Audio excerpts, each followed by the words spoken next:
Shalom. Barak Yahweh, Ba'ashim, Yahweh Shai, Ba'ashim Makakadash. All praises and glories definitely do, especially in the times we're living in. Much respect to the apostles and elders of Great Millstone, and to all the brothers out there doing the work. I say Shalom.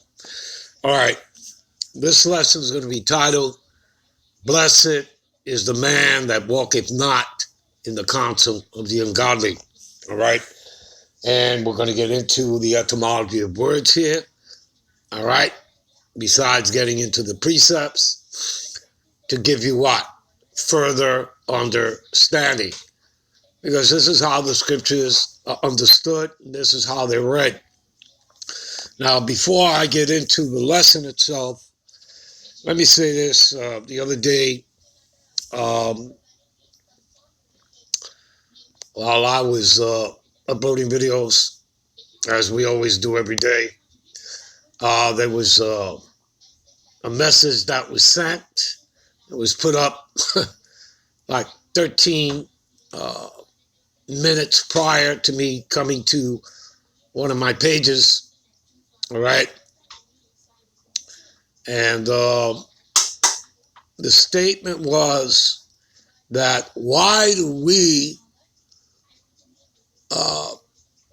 put up scripture, which sounds like hate speech. And you know what? This is old news, right? First of all right, we're reading the scriptures, all right? And the Lord is about a balance. And many of all, period, just simply don't know the scriptures. You just don't know them. And you don't know the Lord. And you come with false accusations, like saying that the scriptures are hate speech. Well, if that was the case, then the scriptures would have been outlawed a long time ago. Okay? So the scriptures are not hate speech. The scriptures are prophecies, historic truths, okay?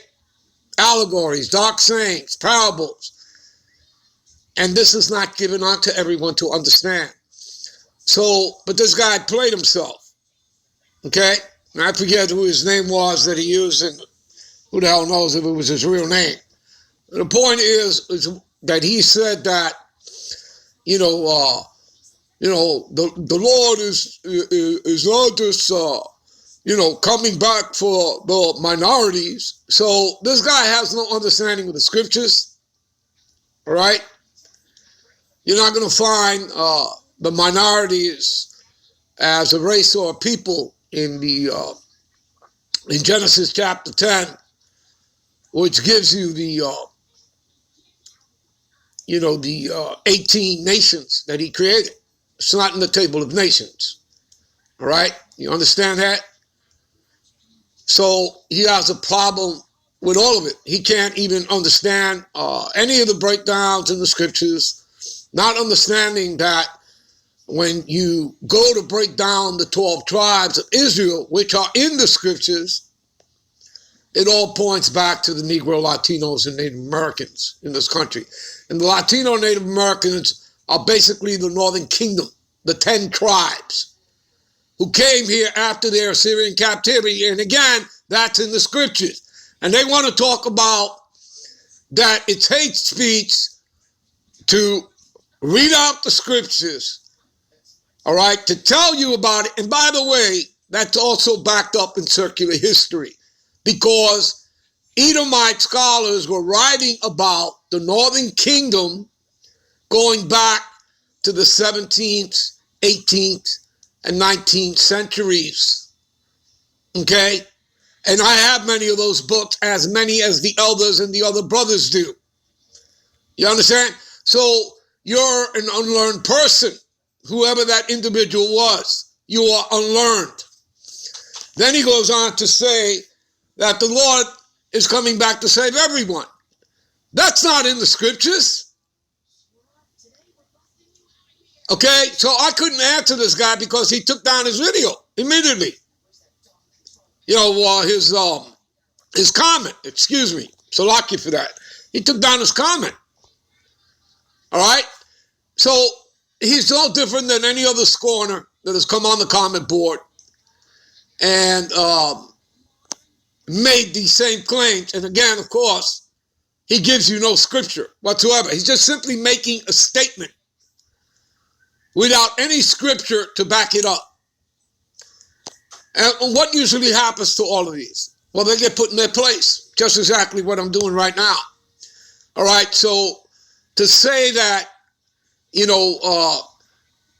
not just coming back for the minorities, he's coming back to save everybody. Well, you know what that is? That's a Christian doctrine. That's a false doctrine. All right? Created by the Vatican. Okay? Roman Catholicism. All right? And you people don't understand that they created their own doctrines and canon laws. That's what the Council of Trent was all about. I'll guarantee you he doesn't know that. All right? Or doesn't realize it. He doesn't realize it's a false doctrine. Okay? Because he believes what he's been told. He doesn't know the scriptures. Let's prove that to you.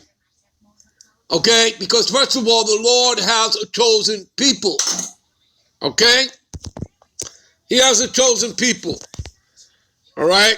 And if we go to Deuteronomy 7 and 6, all right? For thou art a holy people unto the Lord, Yahweh, thy God power, and the Lord, thy God power, have chosen thee. See that? And by the way, when you were chosen as a spirit. When you were created as a spirit. So you were chosen before the foundation of the world. And the scriptures does tell you that. And that it's only talking to Israelites. You have to get into the blue letter, the Bible concordance, and you have to get into the word election. And that will tell you that. All right? It'll break it down for you. And again, that it's only talking about Israelites who were chosen. So they were chosen among the 12 tribes that are made up of the Negro, Latinos, and Native Americans. Now, mind you, we always tell you, starting with our elders on down, that we have Israelites that are going to look like the other nations. Why is that? Because we were scattered into all nations, again, simply like based on James 1 and 1. The Israelites scattered abroad. All right? That stuff is all over the scriptures, all right, about us being scattered, all right, the diaspora, the dispersion, okay? This stuff gets deep, people, and you have to know these scriptures in order to what? To have the full understanding. This isn't about reciting scripture, word for word in one particular scripture. This is about knowing the whole book, as it says in Ezekiel, the 3rd chapter, which Elder Apostle Tahar always quotes. Take this roll and eat it. This roll represents the scriptures, the entire scriptures. You have to absorb it and eat it. Okay? In order to get the full understanding of these scriptures. All right? So anyway, so you were chosen before the foundation of the world, before the world began. He chose thee to be a special people unto himself, above, I repeat, above all people that are on the face of the earth. That's what the Israelites represent, the 12 tribes. They are above the other 17 nations who are, let's say, Esau, Edom, the white man, plus the other 16 heathen nations, which would mean the Ishmaelites, the Moabites, the Ammonites. You understand, people? All right? How about another scripture? All right? How about another one? Let's go. Give me a minute. Give me a minute. This is 2nd Ezra 6, 54 to 56. After these, Adam, who thou madest, Adam also, whom thou madest, Lord, of all thy creatures, all right? Him come we all. right? Again, there were many Adams, there were many Eves, all right? Again, made up of the 18 nations. Do you understand that, people? The earth was broken down into three parts of men. The sons of God, who would later, after Jacob is born, be known as Israel and, of course, the Israelites. But in the beginning, they were known as the sons of God. Okay? And the other parts, you have the sons of the wicked. Okay? Who are the ungodly.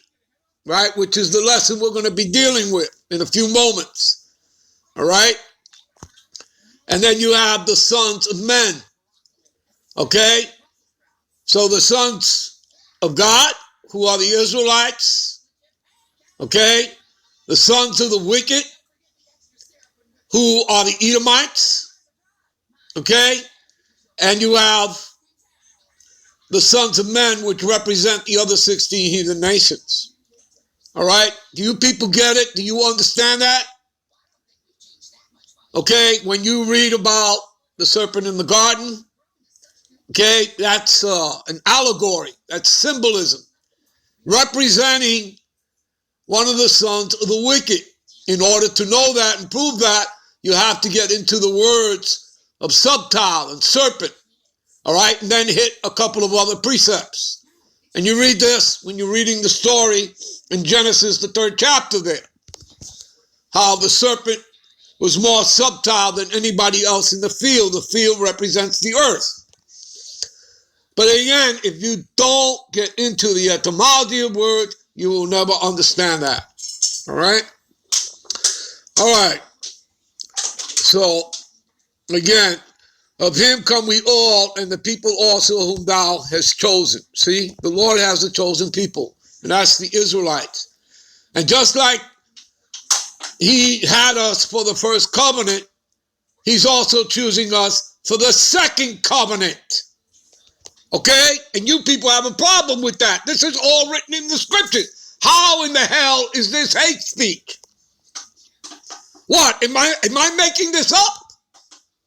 Or are the elders making this up? No. What you have a problem with is truth. And that's what we bring across here, is truth. All this I have spoken before thee, O Lord, because thou madest the world for our sakes. I repeat, all this I have spoken before thee, O Lord, because thou madest the world for our sake. For whose sake? The Israelites, the 12 tribes. Okay? There's a quote that you can read in by Ronald Sanders, Promised Land, on page 365, I believe. Okay? And it quotes, all right, that, you know, there were these two guys, Montesinos and Francisco, and they met up with certain Israelites, right, coming on a canoe. And they spoke about how, you know, they're from the tribe of Reuben, all right, and that the tribe of Joseph is just down here, all right, and Manasseh, okay, and Joseph, you know, talking about Ephraim, all right, who were called Taínos, Arawaks. You know them as the Puerto Ricans, but that's the head tribe of the Northern Kingdom, of the 10 Indian tribes, all right? See, how do I know that? That's not made up, people, all right? That's in the scriptures and that's in circular history, okay? It's not made up, all right? As for the other people which also come from Adam, thou hast said that they are nothing. You see that? Talking about the other nations outside of Israel, outside of the 12 tribes, that the other people which also come from Adam, thou hast said they are nothing, but be like unto spittle. You see that? Now, you want to call that hate speech? That's in the scriptures. And that the Lord has said this. Okay? And has likened the abundance of them unto a drop that falleth from a vessel. See that? All right, we'll end this here. We'll be right back with part 2. Shalom.